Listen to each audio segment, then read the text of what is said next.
Hello friends, welcome to அழகான சமையலறை. இன்றைக்கி நம்ம ஒரே மாவை வச்சு 3 வகை ஸ்நாக்ஸ் எப்படி செய்கிறதுன்னு பார்க்கலாம்.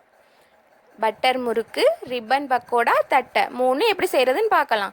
அதுக்கு ஒரு அரிசி மாவு, கடலை மாவு, பொட்டுக்கடலை மாவு 3 தான் மெயின் இன்க்ரீடியன்ட்ஸ். இந்த 3 மாவையும் ஒன்றா கலந்து ஜல்லடையில் போட்டு நல்லா சலிச்சு எடுத்துக்கிறணும்.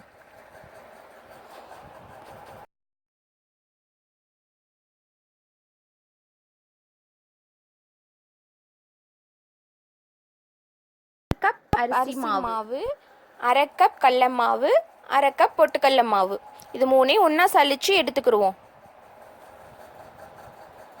இப்போ நல்லா சலிச்சு எடுத்தாச்சு. இதை 3 தனித்தனி பவுலில் பிரித்து எடுத்துக்கிடுவோம். ஃபஸ்ட்டு பட்டர் முறுக்கு செஞ்சிடலாம். அதுக்கு தேவையான இன்க்ரீடியன்ட்ஸ்: 1 ஸ்பூன் மிளகு க்ரஷ் பண்ணி வச்சுருக்கேன், 1 ஸ்பூன் சீரகம், தேவையான அளவு உப்பு, ரூம் டெம்பரேச்சரில் பட்டர் 1 ஸ்பூன், நல்லா 2 ஸ்பூன். இப்போ மாவு எப்படி கலந்துறதுன்னு பார்க்கலாம் வாங்க. ஒரு பவுலில் இருக்க மாவை எடுத்து அதில் நம்ம ட்ரை இன்க்ரீடியன்ட்ஸ் எல்லாத்தையும் கலந்து நல்லா கலந்துடலாம்.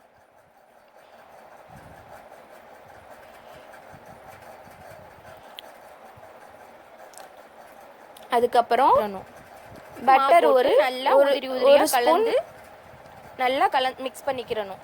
இந்த மாதிரி பிடிச்சா பிடிக்கணும், புட்டு பதத்துக்கு நல்லா கலந்துக்கிட்டு அதுக்கப்புறம் தான் தண்ணி ஊற்றி பிசையணும். இப்போ கொஞ்சம் கொஞ்சமாக தண்ணி ஊற்றி மாவை பிசைஞ்சு எடுத்துடலாம்.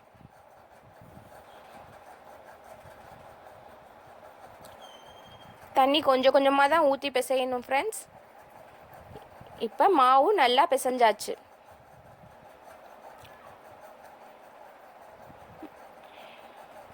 மாவு ரொம்ப தண்ணியாக இல்லாத மாதிரி பார்த்துக்கிறணும்.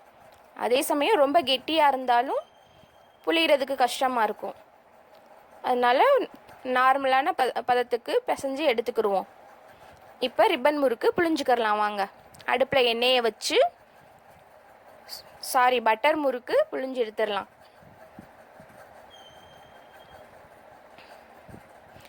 ஆயில் நல்லா ஹீட் ஆனதுக்கப்புறம் பட்டர் முறுக்கு புழிஞ்சு விட்ருவோம். உங்களுக்கு எந்த ஷேப்பில் வேணுமோ அந்த ஷேப்பில் புழிஞ்சு எடுத்துக்கலாம். இதே முறுக்கு மாதிரியும் புழிஞ்சு விடலாம்.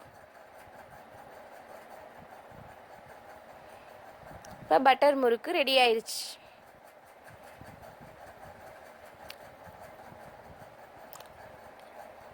அதுக்கப்புறம் நம்ம ரிப்பன் பக்கோடா செய்யலாம். அதுக்கு ஒரு கப்பில் இருக்க மாவை எடுத்து போட்டு அதில் தேவையான அளவு உப்பு போட்டுருவோம். அதுக்கப்புறம் 1 ஸ்பூன் சில்லி பவுடர், மிளகாய்த்தூள், கொஞ்சமாக பெருங்காயத்தூள் 3 கலந்து நல்லா கலந்து விட்டுருவோம். அதுக்கப்புறம் கொஞ்சம் கொஞ்சமாக தண்ணி ஊற்றி மாவை பிசைஞ்சுக்கிடுவோம்.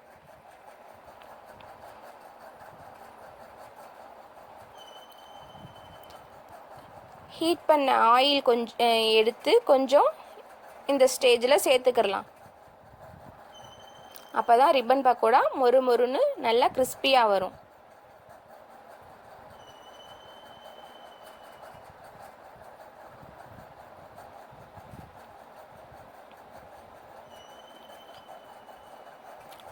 ஆயில் ஊற்றி நல்லா பிசைஞ்சு சப்பாத்தி மாவோட கொஞ்சம் டைட்டான பதத்துக்கு மாவை பிசைஞ்சு எடுத்துக்கிடலாம். இப்போ மாவு நல்லா ரெடி ஆயிடுச்சு. நம்ம ஆயிலில் போட்டு ஃப்ரை பண்ணிக்கிடுவோம்.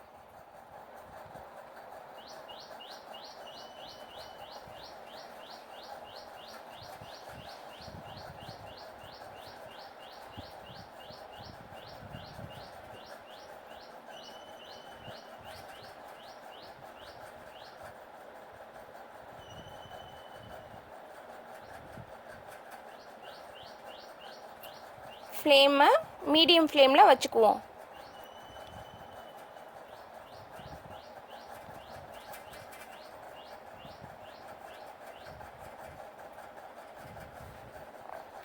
இப்போ ரிப்பன் பக்கோடா ரெடி.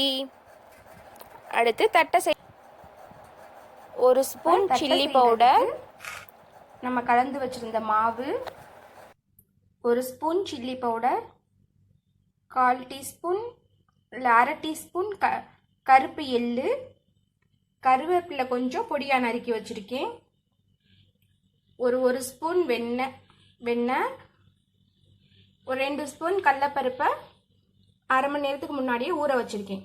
இப்போ இதெல்லாம் போட்டு மாவு எப்படி கலக்கிறதுன்னு பார்த்துருவோம். எடுத்து வச்சுருக்க ட்ரை இன்க்ரீடியன்ஸ் எல்லாம் சேர்த்தாச்சு. இதோட உப்பு சொல்கிறதுக்கு மறந்துட்டேன். இப்போ உப்பு சேர்த்துக்குவோம்.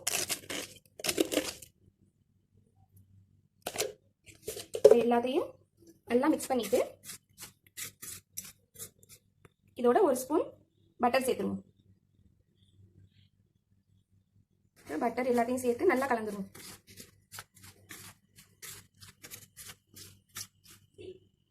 ஊற வச்சிருக்க கடலைப்பருப்பையும் இதோட கலந்துக்குவோம். கொஞ்சம் கொஞ்சமாக தண்ணி சேர்த்து மாவை சப்பாத்தி மாவு பதத்துக்கு பிசைஞ்சுக்குவோம்.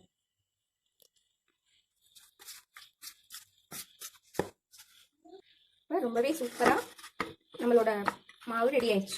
இப்போ இதை குட்டி குட்டி பாலாக உருட்டிக்குவோம். இந்த மாதிரி உருண்டைகளை உருட்டி வச்சுக்கிட்டாச்சு. அதுக்கப்புறம் இந்த மாதிரி பேஸ் ஃப்ளாட்டாக இருக்க மாதிரி பாத்திரம் எடுத்து இதில் இப்படி வச்சு ஒரு ப்ரெஸ் கொடுத்துருங்க. எண்ணெயில் எடுத்து போட்டுக்கலாம். கடலைப்பருப்பு இருக்கிறதுனால ஓரங்களில் வெடிக்கும் ஃப்ரெண்ட்ஸ், அதை கைகளால் சரி பண்ணிக்கோங்க. இப்போ எண்ணெய் நல்லா காஞ்சிருச்சு.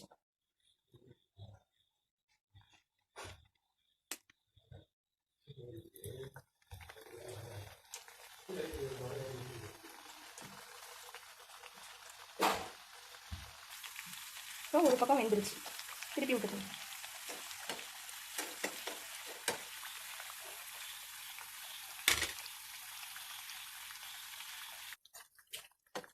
நம்மளோட கிறிஸ்பியான தட்டை ரெடி ஆயிடுச்சு. பிளேட்டுக்கு மாற்றிக்கிறோம். ரொம்பவே கிறிஸ்பியான தட்டை ரெடி. பாருங்க, சூடு ஆற ஆற நல்லா கிறிஸ்பாக வந்துடும்.